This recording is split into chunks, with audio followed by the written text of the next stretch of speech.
Il y a quelques semaines, j'ai organisé un concours sur Instagram pour vous permettre de gagner une analyse de design humain sous format vidéo public que j'allais publier sur YouTube. Cela permettait donc à une personne de profiter d'une analyse de design humain gratuite et aux autres de voir à quoi peut ressembler un accompagnement de design humain avec moi. Dans cette vidéo, je vais donc analyser la matrice énergétique de la gagnante et répondre à des questions spécifiques qu'elle m'a posées. Elle s'appelle Morgane, elle est manifesteur émotionnel avec un profil 6-2 modèle ermite.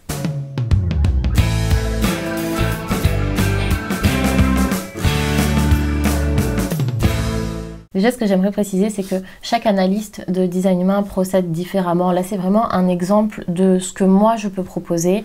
Après, chaque analyse est différente. J'y vais un petit peu intuitivement, sachant que dans une matrice énergétique, en fait, il y a énormément d'informations, énormément de données. Donc, c'est vrai qu'en demi-heure, je ne peux pas vous faire une analyse complète, une analyse totale de votre design. Donc, je vais en général cibler intuitivement ce qui me semble le plus parlant. Après, il y a toujours des similitudes, bien sûr. Il y a toujours des bases desquelles on ne peut pas passer à côté, en fait, comme par exemple l'autorité et la stratégie. Donc, je vais automatiquement commencer par ça. Mais après, c'est un petit peu au feeling, un petit peu par rapport à mon ressenti, par rapport aux questions que la personne va me poser. Donc, ça peut vraiment changer. Deux manifesteurs émotionnels avec un profil modèle ermite, ils vont pas du tout avoir la même analyse, en fait. Et même une même personne, selon le moment, eh ben, je ne vais pas lui dire forcément les mêmes informations. Ça vient comme ça vient, un petit peu selon les ressentis. Alors, il y a autre chose que je voulais dire aussi, c'est que Morgane, en fait, c'est une copine à moi, c'est une personne que je connais. Mais en fait, comme à chaque fois que je fais un accompagnement de design humain, je vais me baser sur le schéma corporel. Donc, en fait, j'essaye de déconnecter, j'essaye d'oublier tout ce que je sais de la personne. Je me réfère à sa matrice énergétique, au schéma que j'ai sous les yeux. Et justement, j'essaye de ne pas me laisser influencer par les idées que je peux avoir de la personne, par les idées que je me fais d'elle, par en quelque sorte les lunettes à travers lesquelles je vais regarder quelqu'un. J'essaie vraiment de me déconnecter de ça. Et aussi, je voulais préciser qu'il n'y a rien d'ésotérique en fait là-dedans. C'est pas comme si je me connectais à l'énergie de la personne, que je ressentais des choses. Non, alors peut-être, mais en tout cas c'est plutôt inconscient dans ces cas-là, parce que je me base vraiment sur sa matrice énergétique. C'est presque mathématique en fait, c'est complètement logique, mathématique, et j'analyse un schéma que je vais vous montrer. Voilà, donc la matrice énergétique de Morgane, elle ressemble à ça. Et en fait, toutes les informations que je vais donner, ce n'est pas de la clairvoyance, c'est ce que je vais analyser sur ce schéma corporel énergétique. Alors la première chose qu'on peut voir, c'est ce rond blanc. Ce petit rond, c'est le centre sacral. Et le fait qu'il soit blanc, le fait qu'il soit ouvert dans la matrice énergétique de Morgane, c'est que automatiquement, ce n'est pas un générateur. Il faut savoir que les générateurs, c'est les seuls types énergétiques qui ont le centre sacral défini. Alors voilà, quand je vois ce schéma, c'est la première chose que je peux dire, c'est que Morgane n'est pas un générateur. Il nous reste quoi? Il nous reste le manifesteur, le projecteur ou le réflecteur. Il y a certains centres qui sont activés sur son schéma. Donc automatiquement, ce n'est pas un réflecteur, étant donné que tous les réflecteurs, ils ont tous les centres énergétiques ouverts, donc en blanc. Il nous reste donc le manifesteur ou le projecteur. Et là, ce qu'on peut voir, c'est que Morgane, elle a un centre moteur, donc le centre du plexus solaire, qui est directement relié à la gorge. Donc ça fait d'elle un manifesteur. Alors le manifesteur, il a une aura qui est très dense, une aura qui est compacte. C'est un type énergétique qui a une énergie très puissante. Il faut savoir que le manifesteur, c'est le seul type énergétique qui est fait pour initier les actions de lui-même. Le manifesteur, c'est 9% de la population. C'est-à-dire qu'il n'y a que 9% de la population qui est fait pour initier les actions de lui-même. En fait, un manifesteur, il est fait pour faire ce qu'il veut, quand il veut, où il veut, à partir du moment où il est en accord avec sa stratégie et son autorité. C'est comme si, en fait, son énergie, son aura, c'est une bulle de protection qui lui permet de foncer tête baissée et de ne pas être dérangé par les énergies des autres, en fait. Et c'est une énergie qui est vraiment très puissante et tellement puissante que parfois elle peut déranger. Et en fait, il y a souvent, pendant l'enfance, on nous dit qu'il ne faut pas déranger. Pendant l'enfance, on nous dit de ne pas faire de vagues. On nous dit il faut faire comme ci, il faut faire comme ça. Et c'est tout. Tu obéis à tes parents, tu obéis à tes professeurs. Tu es censé obéir en fait. Un manifesteur, il n'est pas fait pour ça. Un manifesteur n'est pas fait pour obéir. Étant donné que sa structure énergétique est faite pour initier les choses, initier les actions. Et en fait, ce qui arrive souvent, c'est qu'en tant qu'enfant, on se déconnecte de cette puissance. Étant donné que cette énergie, elle est parfois dérangeante, eh ben, on va essayer de s'inhiber. On va essayer de l'étouffer, cette énergie. Ça arrive souvent, et c'est souvent le cas en fait quand à des personnes, je leur dis qu'elles sont manifesteurs et qu'elles ont cette énergie donc qui est très yang, très masculine, qui est faite pour initier les choses. Et les personnes parfois ne se reconnaissent pas, elles ne sentent pas cette puissance, elles disent « Oula, mais t'es sûre que tu parles de moi en fait? Parce que moi je me sens toute faible et toute petite. » Et en fait oui, je parle bien de toi. Et en fait souvent, les manifesteurs, ils ont tellement peur de déranger que durant l'enfance, ils vont étouffer cette puissance pour pas déranger, justement, pour pas faire de vagues. Du coup, sur le plan humain, le manifesteur, il dit « Je suis là, je vous dérange pas, je me fais toute petite, regardez, je suis gentil. » Alors que sur un plan énergétique, c'est dégager le passage, je suis là, je suis puissant et je fais ce que je veux. Il peut y avoir du coup cette contradiction, mais qui est liée uniquement au conditionnement. En tant que manifesteur, tu n'es pas faite pour obéir. En tant que manifesteur, tu n'es pas faite pour avoir une autorité au-dessus de toi, à part ta propre autorité intérieure. Et le fait d'étouffer cette puissance et de se laisser diriger, en fait, par d'autres personnes, d'autres organisations, que ce soit dans le travail, que ce soit d'un point de vue familial, que ce soit même en tant qu'enfant avec les parents, se faire diriger par les parents, et ben ça peut générer énormément de colère à l'intérieur de toi. Parce que tu n'es pas fait pour ça, tu n'es pas conçu pour ça, ton énergie, elle dit non. Moi-même, je suis manifesteur, du coup, tout ce que je dis, en fait, ça me parle et ça me renvoie à ma propre expérience. Et c'est d'ailleurs ça aussi qui est magique. Moi, je suis heureuse de faire l'analyse d'une manifesteur émotionnelle comme moi, parce que moi aussi je suis manifesteur à autorité émotionnelle. D'ailleurs c'est intéressant, je pense que je vais la réécouter cette vidéo parce qu'au final tout ce que je te dis à toi Morgane, il y a énormément de choses que je peux me dire à moi-même en fait, et l'impact que je peux avoir en faisant cette vidéo, et ben finalement je peux peut-être aussi faire bouger des choses en moi. Et c'est ça que j'adore en fait dans les accompagnements. D'ailleurs même quand je fais pas forcément des accompagnements de manifesteurs, tous les accompagnements sur des problématiques précises ou tous les échanges que je vais avoir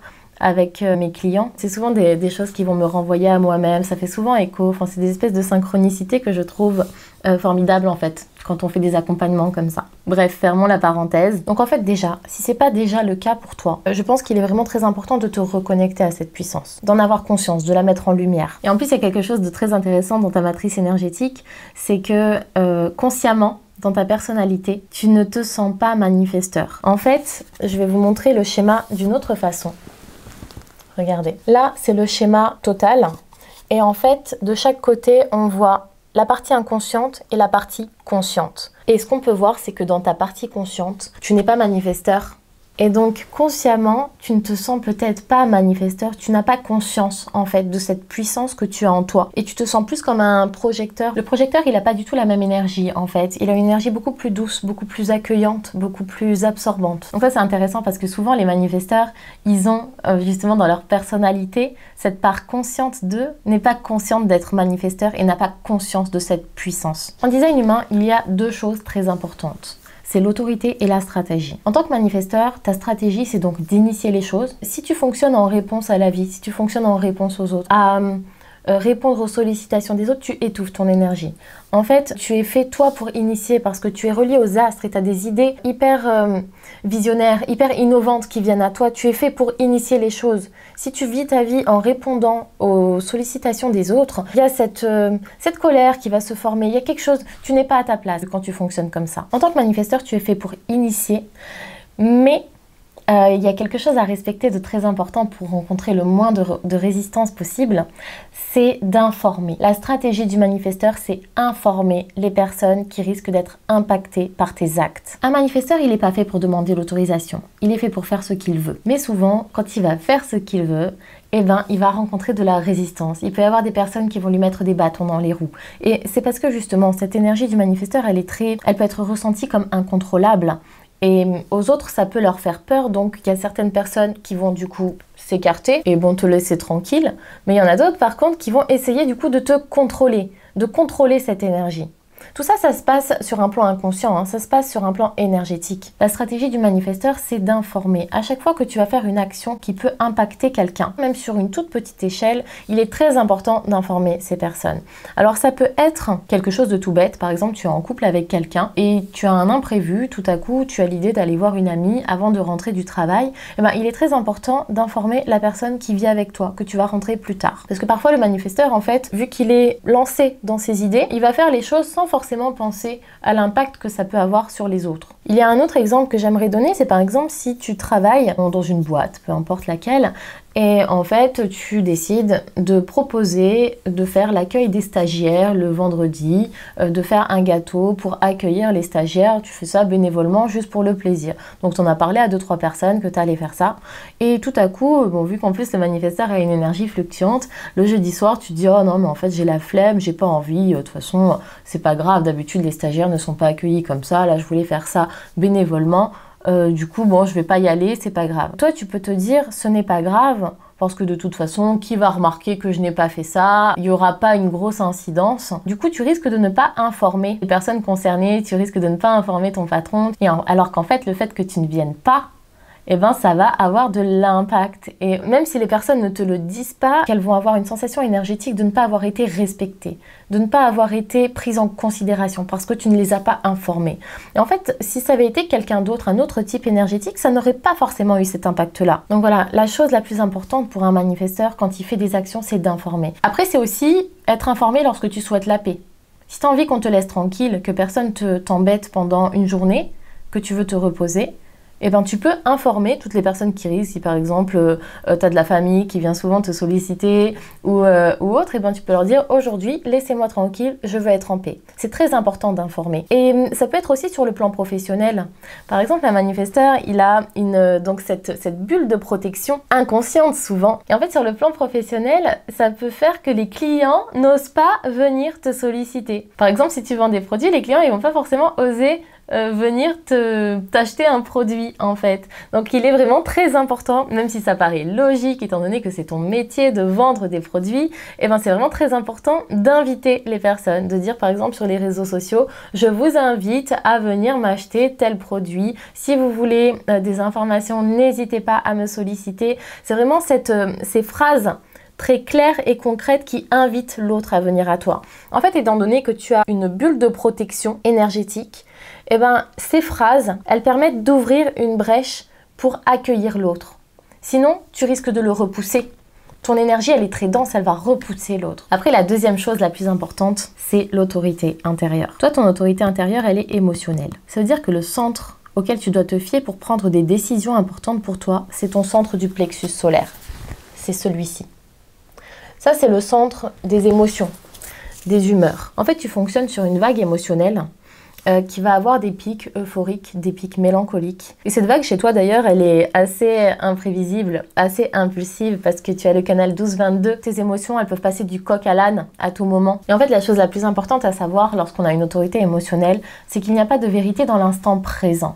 En tout cas, pour prendre des décisions importantes. Parfois, tu peux être tenté lorsqu'on te propose quelque chose ou alors tout à coup, tu as une idée sous l'impulsion, sous l'euphorie de lancer le truc très rapidement. Et finalement, en cours de route, te rendre compte, te dire « Oula, non, mais en fait, je voulais pas vraiment faire ça, c'est un malentendu. » Et en fait, ça, c'est dû à ton autorité émotionnelle. Et c'est très important, à chaque fois que tu as une décision importante à prendre, de laisser passer, en fait, la vague émotionnelle pour voir comment cette décision se comporte selon que tu sois sur un pic euphorique ou sur un pic mélancolique. Et c'est une fois que tu seras passé par toutes les étapes de la vague que tu pourras savoir si cette décision est correcte pour toi ou non. Donc ça, c'est surtout pour les décisions qui vont avoir un impact sur le long terme, qui vont engager ton énergie sur le long terme, comme par exemple ton projet professionnel dont tu m'as parlé dans tes questions. Après, ce qui est très important à prendre en compte aussi, et ça c'est pour les décisions sur le court terme, les décisions dans l'instant, qui vont engager ton énergie pendant une courte durée, et tout de suite, en quelque sorte. Et en fait, là, dans ces situations, il faut prendre en compte ton humeur. Ton humeur, c'est un GPS. C'est comme si, en quelque sorte, la vie te disait, lorsque je te mets de bonne humeur, ça veut dire que tu as l'univers avec toi, l'univers à tes côtés, pour aller dans cette direction. Si je te mets de mauvaise humeur, c'est que l'univers n'est pas, moi je suis pas avec toi, je suis pas de ton côté. Si tu vas dans cette direction alors que tu es de mauvaise humeur, eh ben tu risques de rencontrer de la résistance. Voilà, il y a ce côté un petit peu humeur qui doit être vu comme un GPS. Et ça peut se présenter comme par exemple, une amie te propose de déjeuner avec elle le midi. Donc là, on est d'accord, ça va pas engager ton énergie sur le long terme, c'est sur l'instant. Là, il est déjà midi d'ailleurs, ouais, midi 24. Donc ça va pas engager ton énergie sur le long terme. Tu peux prendre la décision tout de suite. Et ça, il faut le faire selon ton humeur. Si tu es d'humeur à y aller, oui, ok. Si tu n'es pas d'humeur à y aller, non, t'y vas pas. Et en fait, on a trop tendance à réfléchir avec le mental. Si j'y vais pas, qu'est-ce qu'elle va penser? Elle va penser que je ne suis pas une bonne amie, donc je vais me forcer à y aller. Ça, c'est un petit peu pour prouver ta valeur, pour prouver que tu es quelqu'un sur qui tu peux compter, tout ça. D'autant plus que tu as le centre de l'ego qui est ouvert. Le centre de l'ego, c'est celui-ci. Et en fait, ce centre, lorsqu'il est ouvert, le risque, c'est de prendre des décisions pour prouver ta valeur, de faire des promesses pour prouver que tu es quelqu'un sur qui on peut compter. Et ça, c'est très mauvais. Parce qu'en fait, avec l'ego ouvert, tu n'as pas cette énergie constante chez toi. Et donc, le fait de t'engager dans des directions, de faire des choses pour prouver ta valeur, eh ben, c'est quelque chose qui va te coûter de l'énergie. Donc, pour en revenir à l'autorité émotionnelle, il y a vraiment ces deux façons de la prendre en compte. Lorsque c'est une décision à prendre sur le long terme, il faut que tu vois comment elle se comporte sur toute ta vague émotionnelle. Quand c'est une décision sur l'instant, eh ben, il faut que tu te fies à ton humeur. En fait, toutes les personnes qui ont une autorité émotionnelle, et il y en a à peu près 50% de la population, elles sont en quelque sorte faites pour se faire désirer. Mais c'est pas se faire désirer pour se la raconter, ouais, moi je me fais désirer, je suis comme ça. C'est plus pour respecter sa propre énergie. Et en fait, ce qu'il y a, c'est qu'on est dans un monde où on doit souvent prendre des décisions très rapides. Les gens nous mettent la pression. Il faut répondre tout de suite, maintenant. Dans ces cas-là, c'est très important que l'autorité émotionnelle, elle ose dire « si je dois te donner une réponse maintenant, c'est non ». Il y a autre chose que je vois sur ton schéma, c'est ton centre splénique. Celui-ci qui est défini chez toi. Ça veut dire que tu peux faire confiance à ton instinct. Mais attention, parce qu'en fait, avec une autorité émotionnelle, les émotions, c'est la chose la plus puissante qu'on peut ressentir. C'est vraiment très intense. Et en fait, ça peut vraiment parasiter les informations de ton centre splénique, les informations de ton instinct. Donc oui, tu as un instinct qui est fixe, fiable et constant chez toi, sur lequel tu peux compter, mais qui peut être étouffé par cette quantité d'émotions. Donc ce qui peut vraiment être judicieux, en fait, c'est de ne pas prendre des décisions instinctives, même si l'instinct ne se trompe jamais. L'instinct, c'est quelque chose de très fiable, surtout chez toi qui a le centre splénique défini, donc il pourrait te guider dans les bonnes directions. Mais étant donné qu'il y a les émotions qui sont autour et qui parasitent la chose, eh ben, tu ne peux pas vraiment compter dessus finalement. Ça demande vraiment un très bon entraînement de réussir à l'entendre. Déjà de base, l'intuition, c'est une voix qui est très furtive, c'est une voix qui est très subtile. Alors si en plus à côté il y a les émotions qui s'y mettent, c'est vraiment compliqué de pouvoir s'y fier. Mais par contre, ça t'empêche pas, si tu as des intuitions, parce qu'en plus tu as la porte de l'intuition, hein, la porte 57. Si tu as des intuitions, ce qui peut vraiment être intéressant, c'est de ne pas prendre de décision tout de suite dans l'instant, mais par contre de la noter et d'attendre que ta vague émotionnelle passe pour ensuite prendre la décision en tenant compte de l'intuition que tu as eue. Ce que j'aimerais quand même rajouter au sujet de l'autorité, c'est que souvent on a tendance à prendre des décisions avec le mental, parce qu'on a été conditionné comme ça. Depuis notre enfance, on est conditionné à prendre des décisions avec notre tête, avec notre logique. Et c'est comme ça souvent qu'on se retrouve dans des situations qui ne nous conviennent pas. Qu'on va se retrouver dans un travail qui ne nous convient pas, dans une relation dans laquelle on ne se sent pas à l'aise. Et en fait, la chose qui c'est le mieux, ce qui est bon pour nous, c'est notre corps. Pour toi, Morgane, c'est tes émotions, tes humeurs. C'est à ça que tu peux vraiment te fier pour aller dans des directions qui sont correctes pour toi. Après, il y a autre chose. En général, les centres énergétiques qui sont les plus vulnérables chez nous, ce sont nos centres ouverts. Chez toi, donc, c'est le centre sacral, le centre de l'ego, le centre cœur-ego, et le centre G. Le centre G, c'est ce grand losange. En fait, le centre G, c'est le centre de l'identité. C'est le centre de la direction. C'est le centre aussi de l'amour inconditionnel. Chez toi, ce centre, il est totalement ouvert. Comme tu peux le voir, en fait, il n'y a aucune porte activée dedans. Par exemple, dans ton centre du cœur-ego, il y a la porte 40 qui est activée. Ici, tu as plusieurs portes aussi dans le centre sacral qui sont activées, même si elles sont fluctuantes. Je me suis fait cramer, c'est Tinder qui sonne. Du coup, où j'en étais? Et en fait, avec un centre G totalement ouvert, tu peux avoir tendance à ne pas savoir qui tu es. Ne pas savoir dans quelle direction tu vas. D'avoir une identité fluctuante. Avec un centre G ouvert, on peut être dans cette espèce de questionnement permanent. Mais qui je suis? Mais où je vais? Je ne sais pas qui je suis réellement. Est-ce que je suis mon métier? Est-ce que je suis mes émotions? Est-ce que je suis... Morgane, parce que mes parents m'ont donné ce prénom. Et en fait, ce questionnement, c'est un puits sans fond. Parce que quand tu as un centre G ouvert, tu n'es pas pour avoir une identité fixe, fiable et constante. Tu es fait pour avoir une identité fluctuante, un peu comme un caméléon. Et c'est pas bon pour toi de te figer sur une identité fixe. Et le fait de vouloir chercher qui tu es en permanence, c'est comme une perte d'énergie parce que c'est un puits sans fond. Tu peux être absolument qui tu veux, donc tu n'auras jamais la réponse de qui tu es réellement. Et ça, je pense que c'est important d'en avoir conscience. Moi-même, j'ai le centre G qui est ouvert et moi, personnellement, j'ai passé ma vie à faire des thérapies en tout genre pour apprendre à me connaître. Et finalement, c'est un puits sans fond. Quand on le sait, ça, qu'on n'a pas une identité fixe et qu'on est fait pour être un caméléon en quelque sorte et qu'on peut être absolument qui on veut, ça fait comme un soulagement en fait. Ah bah c'est bon, bah, je peux lâcher ça en fait. J'ai pas besoin de chercher mon identité. Après, il y a ton centre cœur-ego. Donc celui-ci, on en a parlé un peu tout à l'heure. Quand on a un centre de l'ego ouvert, on a une estime de soi fluctuante. Et c'est tout à fait normal en fait. Tu peux faire tout le travail que tu veux pour avoir confiance en toi. Il y en a qui font des stages de confiance en soi, plein de trucs comme ça. Ton estime de toi, elle va toujours rester fluctuante et c'est normal, c'est correct. Moi aussi, j'ai le centre cœur-ego qui est ouvert. D'ailleurs, 70% de la population ont le centre cœur-ego qui est ouvert. Et en fait, c'est tout à fait normal d'avoir une estime de soi fluctuante. Et voilà, c'est quelque chose qui bouge, qui fluctue. Des fois, tu vas avoir confiance en toi. Des fois, non. Et c'est quelque chose à accepter également. Et en fait, il est important de ne pas prendre des décisions sur un coup de faible estime de soi. Par exemple, moi je dis souvent, pour définir des tarifs sur ses prestations, imaginons sur un plan professionnel, eh ben, ça peut être un peu délicat parce que des fois, on a une estime de soi qui monte.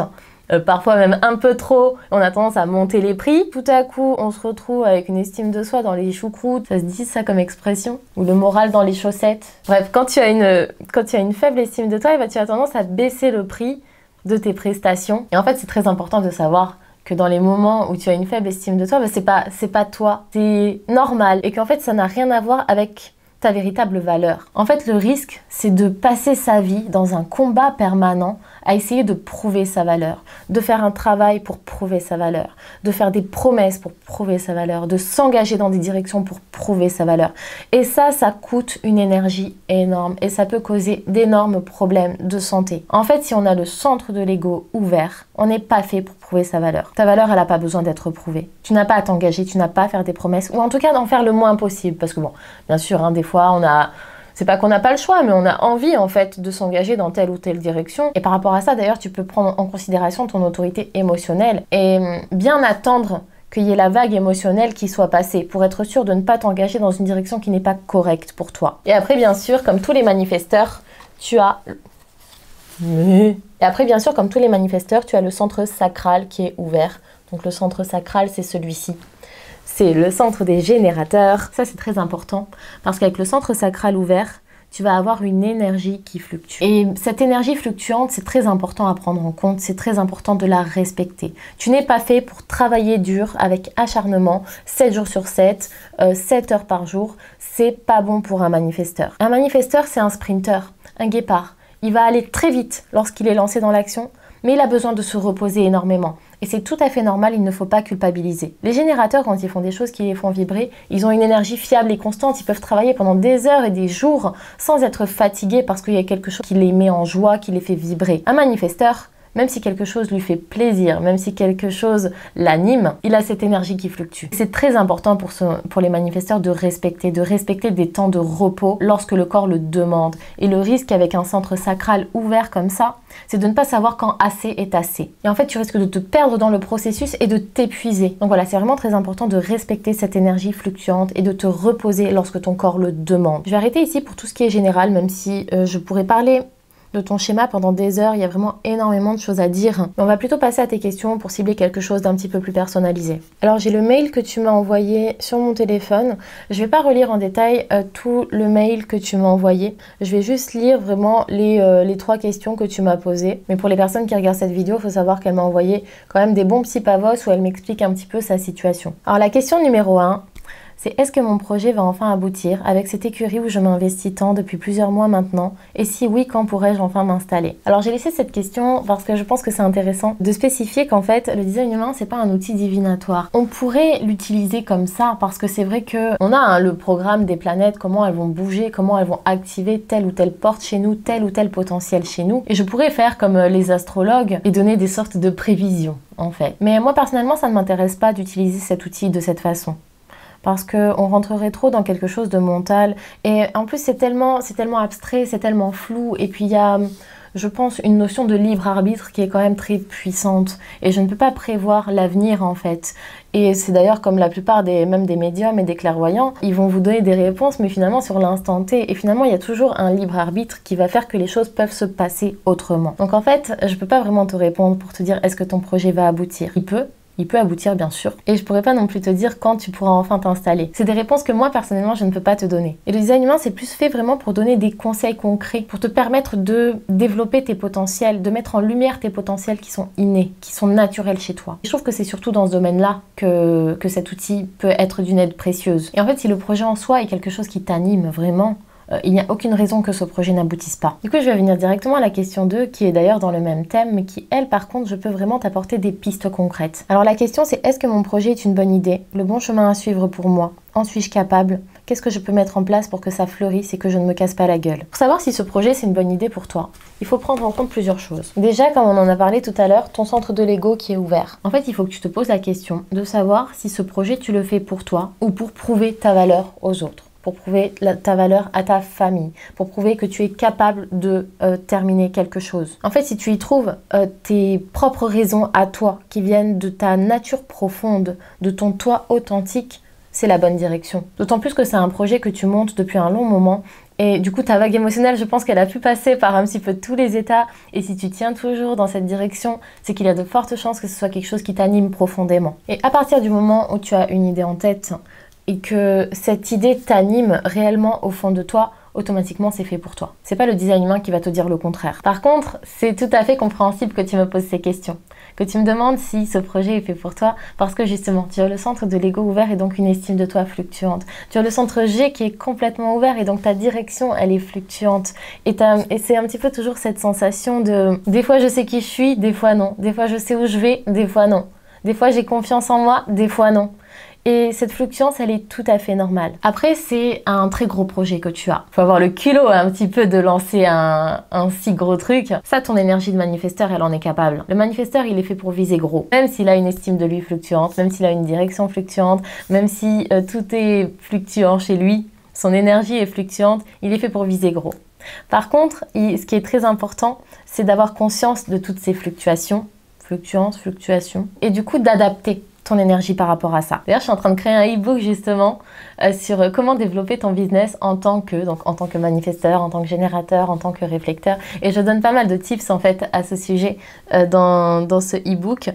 Et je te ferai un tarif préférentiel si tu veux, Morgane. Et en fait, le plus important quand on monte un gros projet comme ça, c'est de respecter cette énergie fluctuante, de ne pas essayer de forcer et surtout de ne pas culpabiliser si il y a des moments où tu lâches, où tu as besoin de te reposer, de te déconnecter complètement. C'est tout à fait normal. Et c'est pas pour ça que ton projet il ne va pas fonctionner. Parce que quand tu es lancé, par contre, tu vas plus vite que n'importe qui. Au final, tu rattrapes tout le retard que tu as pu perdre pendant les moments de repos. Donc, est-ce que ton projet est une bonne idée? Si c'est quelque chose qui t'anime profondément, oui, c'est une bonne idée. Voilà, c'est la réponse la plus simple que je peux donner, je pense. Est-ce que tu en es capable? Oui, bien sûr. Ça, j'en ai strictement aucun doute. Qu'est-ce que tu peux mettre en place pour que ça fleurisse et que tu ne te casses pas la gueule? Il y a vraiment cette notion de respecter ton énergie.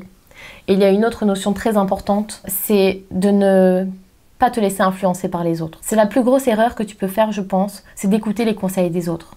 Un manifesteur, il n'est pas fait pour être conseillé. Si un jour tu as besoin de conseils, c'est à toi de choisir à qui tu vas poser les questions et par qui tu veux être conseillé. Donc pour ça, en fait, si tu as des personnes qui essaient de t'aider, qui essaient de te conseiller, sans que tu leur aies demandé, tu peux les informer. Tu peux les informer que tu as envie de faire la chose de toi-même. Très important d'informer en tant que manifesteur. Et que si un jour tu as besoin de conseils, tu iras toi-même leur demander. Parce que souvent ces intrusions, alors ça part pas forcément d'un mauvais sentiment, mais c'est des intrusions qui peuvent être mal vécues et surtout qui peuvent te donner la sensation que toi tu n'es pas capable de le faire. Alors que c'est faux. S'il y a quelqu'un qui est bien capable d'initier un gros projet comme ça, si vraiment ça vient du fond de toi, en tant que manifesteur, il n'y a pas de problème. Tu as les épaules pour le faire. En fait, ce qui risque de te freiner, c'est justement les intrusions des autres. Des personnes qui veulent t'aider, des personnes qui veulent te conseiller, ou des personnes qui te disent « Oula, fais attention, tu risques de te planter, c'est dangereux, nan. » En plus, tu as une ligne 6.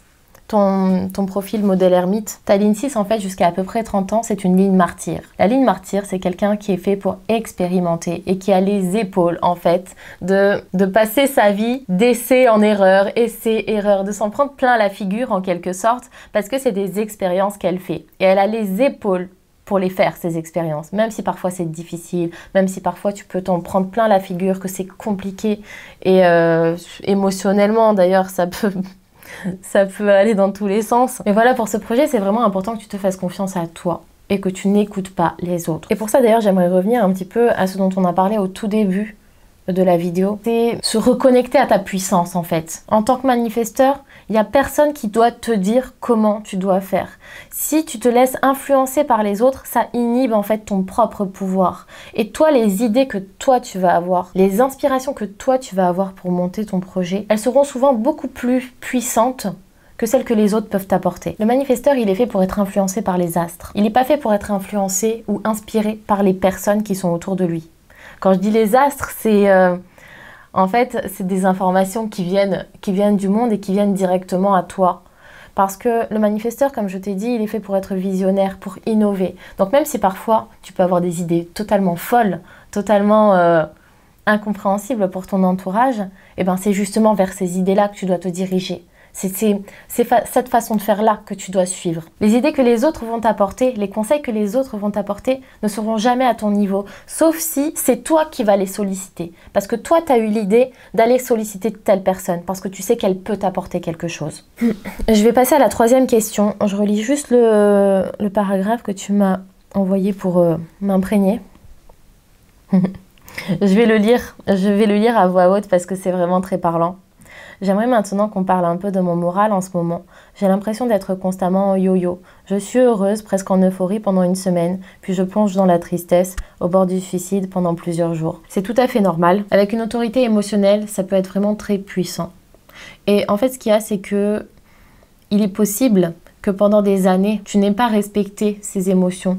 Et souvent, on a tendance, lorsqu'on se sent pas bien, lorsqu'on n'est pas d'humeur, lorsqu'on est mélancolique, à essayer de forcer pour être en joie parce que c'est pas bien d'être malheureux, c'est désagréable d'être malheureux et du coup, on essaye de fuir au maximum ces sensations. Alors que quand on a une autorité émotionnelle et encore plus en tant que manifesteur parce que ça fluctue et encore plus avec une vague émotionnelle individuelle comme la 12-22 parce que c'est vraiment une vague qui n'a aucune raison en fait, qui est très impulsive. Et en fait, c'est normal d'avoir des hauts et des bas. Ce n'est pas une maladie, c'est tout à fait correct. Et le fait que ça soit si intense peut-être en ce moment, c'est peut-être parce qu'il y a des périodes où tu ne les as pas écoutées et que du coup, elles arrivent puissance 1000 maintenant. Après, d'autant plus qu'il y a eu des événements, là tu m'énumères des séparations, la chute que tu as fait avec ta jument. Donc, il y a aussi cette notion d'estime de toi qui fluctue. Et en fait, tout ça, c'est normal et plus tu vas essayer de le fuir,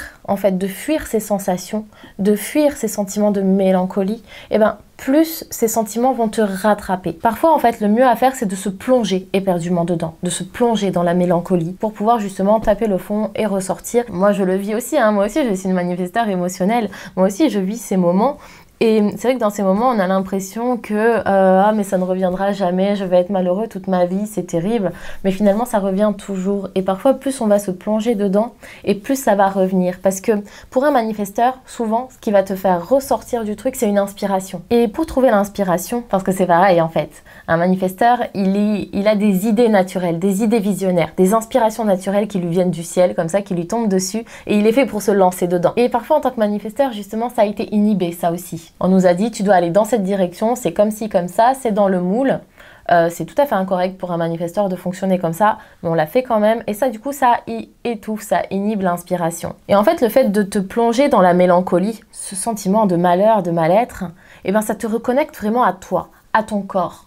Et parfois, il y a besoin de ça pour que l'inspiration sorte et qu'elle te propulse vers la vague euphorique. Donc ça, ce n'est vraiment pas quelque chose à changer parce que c'est comme ça qu'on fonctionne. Il y a des personnes qui vont faire l'erreur d'aller prendre des traitements, de prendre des médicaments parce que ils seront considérés par des médecins comme bipolaires. Mais la bipolarité, c'est normal en fait pour 50% de la population. Si on commence à essayer de stabiliser notre humeur, on ne fonctionne plus de manière naturelle. Et finalement, on inhibe beaucoup de nos potentiels. Après, tu m'as parlé de ta perte de poids et de l'impact que ça a eu sur ton entourage, qui te ravage sans cesse, que tu as maigri, que tu as fondu dit que c'est trop, qu'il faut que tu arrêtes de maigrir et que t'en peux plus d'entendre ça. Bah, c'est normal que tu puisses plus entendre ça parce que c'est insupportable. Moi, je me mets à ta place. Je suis moi-même manifesteur émotionnel comme toi. Les intrusions, c'est terrible pour un manifesteur. Que les personnes s'introduisent et te donnent des conseils alors que toi, tout va bien. Tu sais que c'est la bonne direction et que tout est ok pour toi. Et pour ça, je pense qu'il est réellement important d'informer. De toi-même, tu peux prendre ton courage à deux mains et aller voir chacune des personnes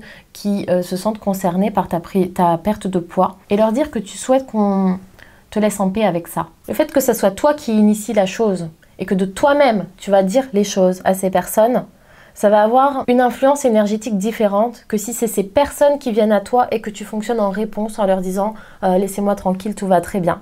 Il faut que ce soit toi qui initie le truc. En tant que manifesteur, tu es fait pour initier. Et si de toi-même, tu vas clairement dire à ces personnes maintenant, ça suffit, vous arrêtez, vous me laissez tranquille avec mon poids. Ça devrait avoir plus d'impact. Et d'ailleurs, tu as tout à fait le droit un jour de finalement trouver que tu es trop maigre et de vouloir changer ça et d'aller demander conseil à ces personnes. Tu n'as rien à prouver par rapport à ça. En ce moment, tu as envie qu'on te laisse tranquille par rapport à ton poids parce que tu te sens bien comme ça. Mais après, tu as le droit de changer d'opinion et de finalement aller demander à ces personnes. Et tu peux leur dire ça aussi, que si un jour tu auras besoin de conseils par rapport à ça, eh bien tu viendras leur demander. En initiant toi-même la conversation à ce sujet, ça peut faire des différences. Parce qu'en fait, tu n'es pas faite pour vivre en réponse aux autres. Alors je reprends parce que j'ai été coupée, il n'y avait plus de place sur la carte mémoire. Mais de toute façon, j'avais quasiment terminé. Enfin, j'étais vraiment sur la fin. Je reprends juste la question. Pourquoi je suis enclin... Ah oui, il me restait quand même la troisième question. Donc là, je te disais de respecter en fait ta stratégie de manifesteur qui est d'informer. S'il y a quelque chose que tu ne veux plus qu'il se passe, c'est à toi d'aller dire et c'est à toi d'informer les autres. Et ne pas fonctionner en réponse par rapport à ce que les autres vont te faire. Pourquoi suis-je enclin à ces sautes d'humeur sans arrêt? Bon, bah ça, je crois qu'on a compris. Une autorité émotionnelle, c'est fait pour avoir des sautes d'humeur. C'est fait. Et toi, en plus, tu as cette vague 12-22 qui est une vague totalement imprévisible. Il y a certaines vagues qui sont plus... pas plus stables, parce que les humeurs, elles sont jamais stables, mais qui vont fonctionner avec un rythme plus cohérent.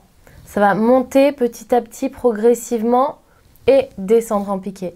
La 12-22, ça va vraiment dans tous les sens. Tu as d'autres portes également qui sont activées et qui peuvent avoir une influence sur la vague émotionnelle et la rendre encore plus tarabiscotée en fait. Mais c'est tout à fait normal. Il n'est pas nécessaire de les fuir en fait, ces émotions. Et finalement, plus tu vas les accepter, plus tu vas les accueillir comme des alliés, et ben moins elles vont t'handicaper. Comment retrouver mon bien-être, ma joie de vivre naturelle? Comment dire? En fait, moi je pense sincèrement que la joie, on ne peut la connaître que si on connaît la tristesse, que l'euphorie, on ne peut la connaître que si on connaît la mélancolie. Et en fait, il y a cet équilibre qui se fait. Et le fait que tu puisses vivre des phases de mélancolie hyper profondes, hyper intenses, ça te permet de vivre l'autre côté de la pièce en fait, le côté euphorique, la joie justement qui peut exister. Et en quelque sorte, si tu veux vivre ces moments de joie hyper intenses, il faut passer par ces phases de mélancolie parce que c'est l'équilibre qui se forme. Après, des fois, il y a juste des périodes aussi dans la vie qui sont comme ça, hein. Il y a des choses qui sont totalement incontrôlables. En fait, par exemple, là, ça fait quelques mois que le centre racine et le centre du plexus sont activés dans les transits planétaires. Il faut savoir que le transit planétaire, il a une influence en fait sur nous. Et là, en ce moment, il y a différentes vagues émotionnelles qui s'activent régulièrement. Moi, par exemple, ça a créé beaucoup de mouvements émotionnels en moi, hein. Le canal 19-49, je le ressentais, mais d'une force à chaque fois. Même le 35-36, il a été activé plusieurs fois en fait ces dernières semaines. Il est très intense, c'est le canal des crises émotionnelles. Donc c'est une période qui est un petit peu comme ça pour tout le monde actuellement. Et le fait que tu sois déjà sur une vague émotionnelle naturelle, et ben là en fait c'est comme si tu avais plein d'autres vagues en plus qui se mêlaient à tout ça. Et le fait d'y résister, et ben ça ne fait qu'accentuer finalement la chose. Et c'est que tu avais besoin de les vivre aussi, ces moments-là. Il y a des personnes qui vont être moins impactées par certains transits. Par exemple, il y a des personnes, pendant qu'il y avait le canal 35-36 qui était activé, le canal un peu des crises émotionnelles, et ben elles n'ont pas ressenti spécialement de crise dans leur vie. C'est qu'à ce moment-là, ils n'avaient pas besoin de faire des crises. Il n'y avait pas besoin de ce mouvement émotionnel, ou en tout cas pas maintenant. Et en fait, si chez toi ça a eu un impact, c'est que tu avais besoin de ça à ce moment-là, et que ça a fait bouger des choses chez toi. Et qu'en fait, tous ces mouvements, ils t'amènent à une mutation, ils t'amènent à une évolution. Et en quelque sorte, à une version améliorée de toi-même. Une version peut-être plus expérimentée, une version peut-être plus puissante, une version... Des fois, il y a besoin vraiment de gros mouvements énergétiques pour pouvoir créer des grosses mutations. Voilà, bon bah je pense qu'on a fait le tour. N'hésite surtout pas à me faire un retour de ce que tu en as pensé, de ce qui a résonné en toi, de ce qui a moins résonné en toi, de comment tu le vois, si ça te parle, si tu as conscience de cette puissance de manifesteur, de cette puissance d'initiation que tu peux avoir et de tout le reste, la vulnérabilité de tes centres ouverts. Donc voilà, n'hésite vraiment pas à me faire un retour. Ensuite, les personnes qui ont regardé cette vidéo jusqu'au bout, n'hésitez pas aussi à laisser un commentaire pour me dire ce que vous en avez pensé, si c'est comme ça que vous imaginez un accompagnement en design humain, si vous imaginez totalement autre chose, si vous-même peut-être il y a des choses qui vous ont parlé dans ce que j'ai dit. Alors c'est la première fois que je fais une vidéo et en même temps un accompagnement, enfin une analyse de design humain. C'est un petit peu bizarre pour moi. Je vais voir ce que ça donne quand je vais faire le montage, quand je vais re-regarder la vidéo. Je pense que ça perd peut-être un petit peu en authenticité, mais je pense que ça permet quand même d'apporter pas mal de réponses et je pense que c'est un format intéressant. Peut-être que je le referai. Je sais pas, je vais voir comment ça va se goupiller. Donc voilà, n'hésitez pas aussi à me poser des questions par commentaire si vous en avez et à vous abonner à ma chaîne.